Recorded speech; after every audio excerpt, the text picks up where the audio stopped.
Muchísimas gracias por esa súper generosa presentación, Laura. Y bueno, a mí se me ha pedido que comparta con ustedes mis experiencias en confrontar las nociones de izquierda y de derecha desde el gobierno de Venezuela, en un periodo que era el fin de la década de los años 80, en el que la nación entera, Venezuela entera, reclamaba cambios en la conducción política, en el liderazgo económico y en el protagonismo social. En esos años, América Latina parecía que por fin había llegado a la mayoría de edad. Luego de 500 años de traspiés en lo económico y lo político, porque esto empezó desde que el señor Colón se le ocurrió tomar un crucero por el Caribe, el resultado de estos traspiés era haber creado y sostenido las sociedades más desiguales del mundo y haber represado el potencial económico del continente entero gracias al ejercicio implacable del corporativismo político que además contenía la movilidad social. Pero en la década de los años 80 del siglo pasado, el continente entero parecía haber optado por la libertad al desencillar a las dictaduras que agobiaban a la región desde los años 70, y en lo económico parecía haber consenso en poner la casa en orden.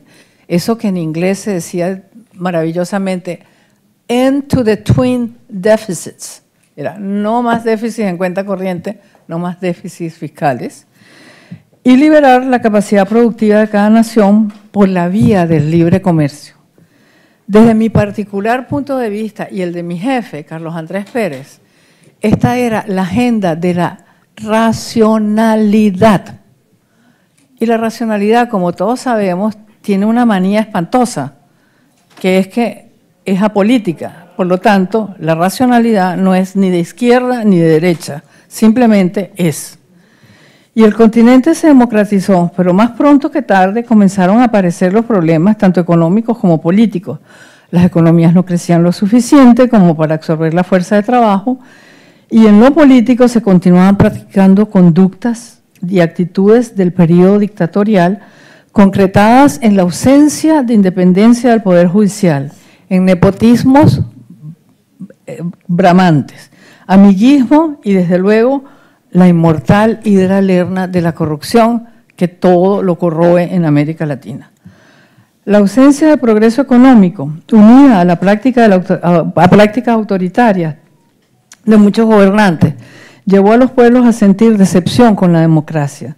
Y en la medida que este desquerer popular hacia la democracia se empezó a aflorar en las encuestas, las élites comenzaron a crear las condiciones para dar marcha atrás a los avances democráticos y económicos de la década de los años 80.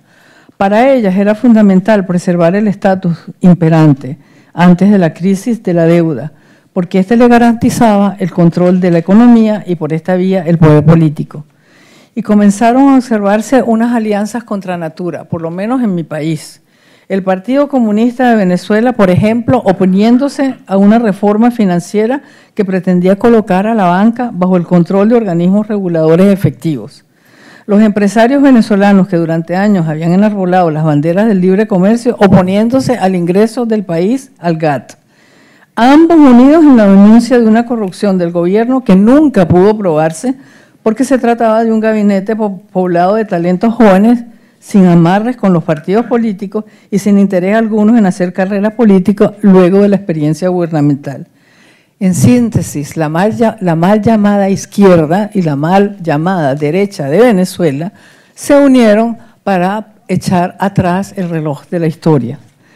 Y de esas arenas vienen los lodos que estamos confrontando hoy, porque le abrieron la puerta a un enemigo a la libertad que desde hacía varios lustros miraba con codicia a Venezuela como tierra propicia para la ocupación, y fue así como Venezuela le vendió su alma al diablo. Las élites prefirieron abrirle la puerta a Fidel Castro y a su sistema que asumir la responsabilidad de competir, invertir, innovar y fomentar la movilidad social. Cabe entonces preguntarse, ¿cómo fue posible esto? La respuesta es muy sencilla, precisamente porque no hay ni izquierdas ni derechas. Lo que hay es extracción de rentas en lo económico y corporativismo en lo político.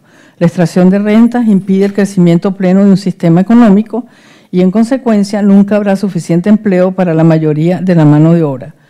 Para que la extracción de rentas sea eficiente, además, el número de participantes debe ser controlado y, por tanto, las relaciones políticas no son competitivas, sino corporativistas. Cada segmento social está representado por una corporación. Estas corporaciones tienen una cúpula. La cúpula tiene acceso a los más jugosos negocios, los mejores servicios del Estado y la protección legal. El resto de la sociedad está sujeta a un pugilato para obtener trabajo, para accesar los servicios públicos y para hacer valer el Estado de Derecho. Estas características dibujan a la sociedad medieval, porque aunque los latinoamericanos no quieran aceptarlo, nosotros somos parte de las instituciones del medievo. Nunca conocimos la Ilustración, no fuimos parte de ese proceso. Y Latinoamérica, por tanto, es el marco institucional que prevalece, tiene 500 años y es un enclave medieval. El medievo no conoció izquierdas ni derechas porque nunca separó religión de Estado, nunca sustituyó conocimiento por dogma y jamás pensó en que los hombres y mujeres que formaban parte de las tribus que ocuparon el territorio de cada señor feudal tenían derecho a la libertad. Y esa es la matriz institucional que hoy domina en América Latina. Para confirmar esto, basta con echar una mirada a lo que está ocurriendo en Brasil. Allí el jefe de Estado es un individuo que se tomó en serio el tema de la liberación de las fuerzas económicas de su país y ha ejecutado políticas que reducen el peso de la regulación sobre el cuerpo económico, que liberan al Estado de componendas con el sector privado, como las que vimos en la operación Lavallato, y que establecen separación entre los medios de comunicación y el Estado al suspender la propaganda estatal.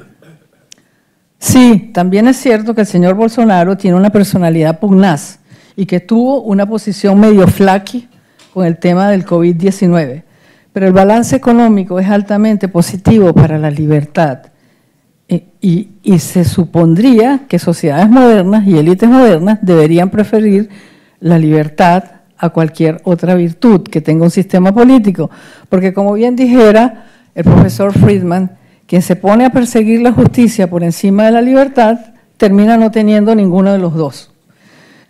Por tanto, y para concluir, en lugar de distraernos en la verdadera tarea, que es liberar a la región del medievo, hablando de izquierdas y derechas en territorios donde jamás han existido, me parece que debemos concentrar nuestro análisis en los medios que permitirán a la sociedad civil en América Latina crear instituciones libres.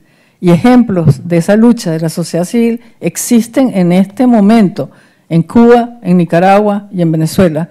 Son sociedades civiles que, como diría Ionesco, están en busca no de un autor, sino de un liderazgo que de verdad entienda que la lucha es contra el medievo. Gracias.